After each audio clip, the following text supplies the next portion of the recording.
much more in common. I think it was Maya Angelou who said, and I may butcher this, but I think she said something to the effect of, we're more alike than we are unalike. I think if we think about that, we really begin to see where we're connected. Mm-hmm. And then out of that can hopefully come some solutions. Okay.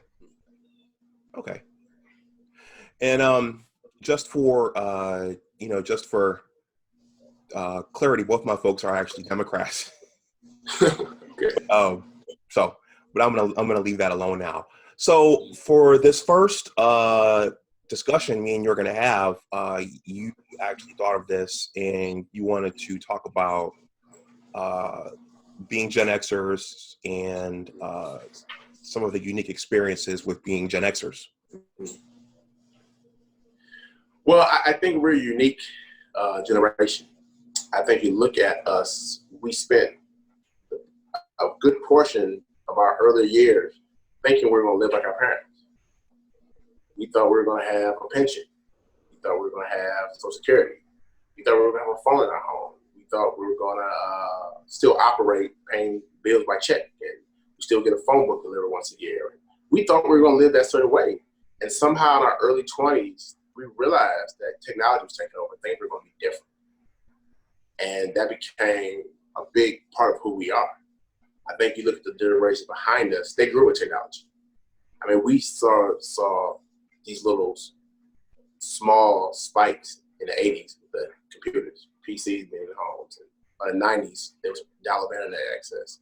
But by the late 90s, we were doing things totally different in our mid to late 20s, almost 30, than we had thought we would be doing in our early teens, because the whole world had changed. There was a dot-com boom in the mid-90s, which really changed the way commerce and business is done. You look at all your online retailers, that's when that whole understanding of how to shop started to change. We had a very unique situation.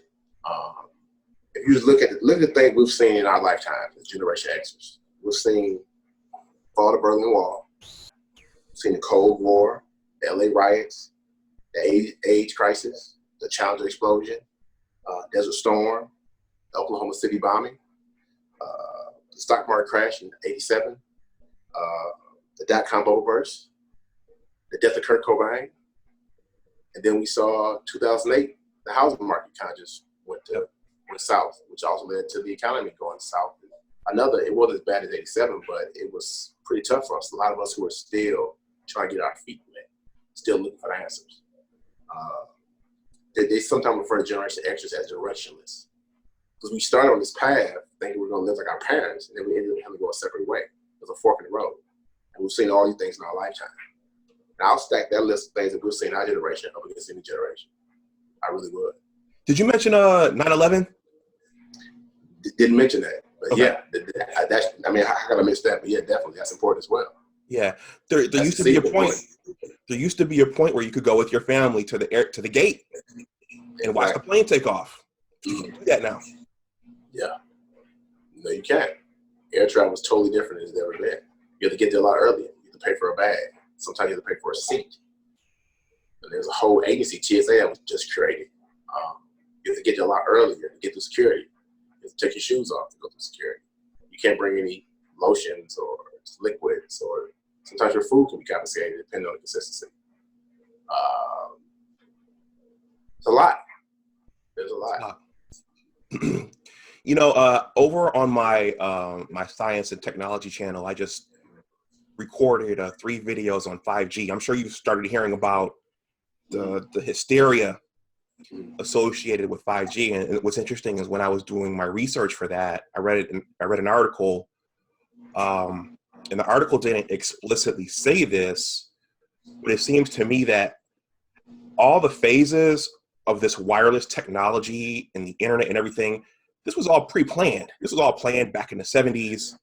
And it's just been all, to us, it looks sudden. Like, okay, now we have these new things. But I think that other stuff was gradually pre-planned and rolled out in phases. And I just thought about that when you were talking about how our generation has been the generation to see these things and to have to adopt these things on a large scale. Yeah.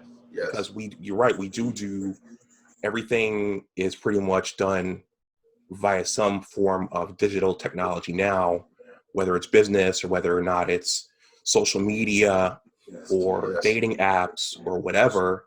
And a lot of a lot of the boomers, our parents, to this day, some of them are still struggling with this technology. Exactly. Because they lived even longer than we lived, the same way that they thought in their early life how they were going to be.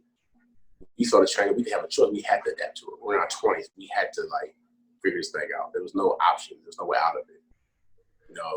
I look at undergrad, signing up for classes by writing on things on a sheet of paper. There was a carbon copy, and then someone took the carbon copy at different parts of the campus, and then I got a time to come back, and they handed me my paper schedule. By the time you and I got to graduate school, it was all digital. You got online, you hit those bubbles, you hit submit, they emailed you back, you printed it out, that was your schedule. And that was just from undergrad to grad school. You and I both took off very little time, if any, in between those two occasions. I mean, that's a huge shift.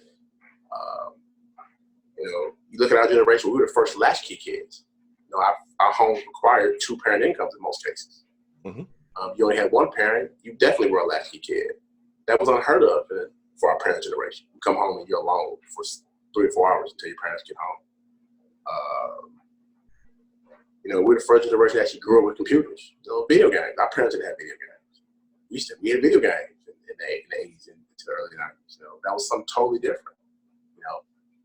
Imagine someone staying indoors to play a game as opposed to going outside to play a game. That was something totally different. And we experienced all this. Kids now, they can get that from day one. And it really impacts you. It really impacts you. That's right. We did do some going outside, riding bikes, hanging out with kids on our block or kids on other blocks. Kids in the neighborhood. Before, Nintendo and Sega actually came out. But yeah, today's generation, it's all stay inside and just do things digitally, play games, be on the computer. Be safe. Be safe. Stay inside where it's safe. Look at your computer. Okay. You're gonna laugh at this, and I'm laughing at it right now. I think when I was at the University of Michigan, I think that's when cell phones really took off. Yes. And I remember, I think I had a date, and I think the woman lived in the Detroit area, and I was late leaving my place. And I think by the time I got to her place, she kind of said, "You know what? Screw it. He's not here." And, I was like, wow, and then I told you afterwards, I said, Rich, this thing happened. You just came out and said, Anwar, you need to get a cell phone. So I went to Best Buy right over there in Ann Arbor. And that's what I did. I got my first flip phone, and it was completely out of, it's the way things were going. Everyone else was using the technology. And I said, okay, well, I'd better adapt or perish. Exactly. I'm more than certain you remember when you received your very first text message there. I mean, that's a sentinel event. I picked my phone and there was a message from someone. How did this happen? I can come right back and you learn a whole new way to communicate. There's certain people I imagine you talk to only via text. You never pick up the phone and call them. You guys have a pretty decent relationship. That's something totally different than it was in the past. Well, it does. It also makes things complicated because you might call someone and expect a call back, and instead you get a text message back or an instant message back, and some people complain. I'll say in the dating world, a lot of women complain about texting all the time. And so then you think, okay, well, let me call, but she'll text you back and keep texting and texting and texting. And it's like, well, what do you want me to do? So it's added a layer of convenience, but it's also added a layer of ambiguity in some instances. It has. People are much more comfortable texting. Even work environments, corporate environments, people are a lot Email. more comfortable texting. Yep, email. Email than they were a long time ago. I remember not even know I had the capabilities to send a text on my phone. Like not even knowing that existed. If you remember two-way pagers in the early 2000s, the only way you could text somebody is if they also had a two-way pager. So if you didn't have a two-way pager, I couldn't text anybody. If you didn't have a two-way pager, I couldn't text you. Well, that technology was very short-lived, and now all the phones are provided. You look at GPS. Before, how did we get around before GPS? We used a map. We wrote down the directions. You had to, call someone and say, hey, how do I get to your house? Yes. Or you had to literally go get a map and look and say, I'm going to take Interstate 94 down to 75, down to whatever. and even to this day, my father still will not travel without his triptych from AAA. Exactly. Because that's how he did it, So it's definitely added a layer of if you know how to use the technology, it's added it's simplified things. But if you're not used to it, you're gonna cling to the way you're used to doing it. So of course, it's human nature. Are your folks somewhat savvy with the computer or in cell phone technology? Believe it or not, they are. My mother texts. She sends emojis. She emails. She can make a video and send it out via her cell phone. My dad used the internet to order a lot of things because he's a homebody naturally. So he discovered that you could just type in what you wanted, give him a credit card, and show it at your house in a couple of days. He was enamored. He couldn't believe that this existed because he didn't like to go out that much anyway. And they've gotten a lot more savvy as time has gone on. They've learned the technologies, they've gotten the devices, and they've actually been really good about it. It makes me able to communicate with them a lot easier because I'm able to just send a text. Good morning, how are you guys doing? You need anything? As opposed to trying to track them down via phone. So it definitely has made life more convenient, but it also made things more like a sci-fi movie. Like when we thought about watching Buck Rogers or watching the Jetsons when we were children. That's a lot of stuff is actually real technology. Someone thought about it, and now we have it. I remember Melly Mel, the great Melly Mel. He once said on a rap song, "Don't be a slave to no computer." Well, I think we are, because the first thing we do in the morning is what? We grab our cell phones. That's the device. The device we're most intimately connected with, our cell phone. We don't have it, we get a little nervous.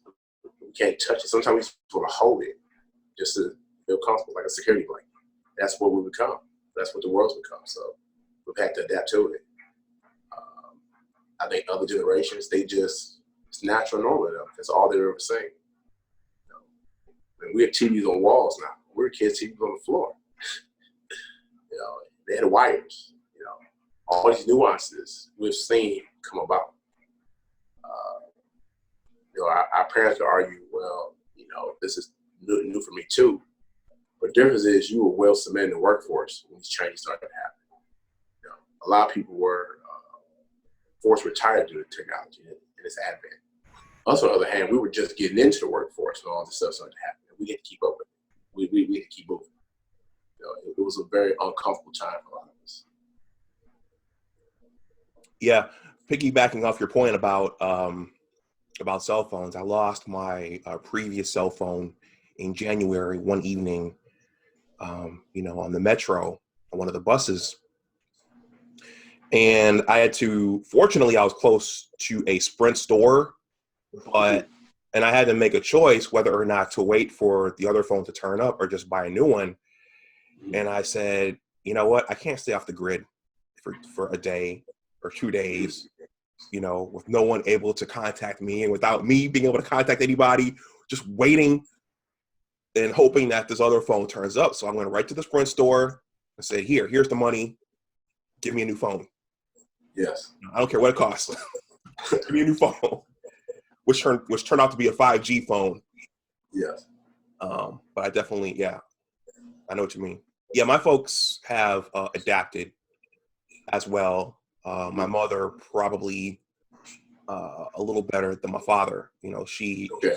sending emojis and doing different things with it. And my father, when he texts, he actually speaks into it instead of, you know, typing it out.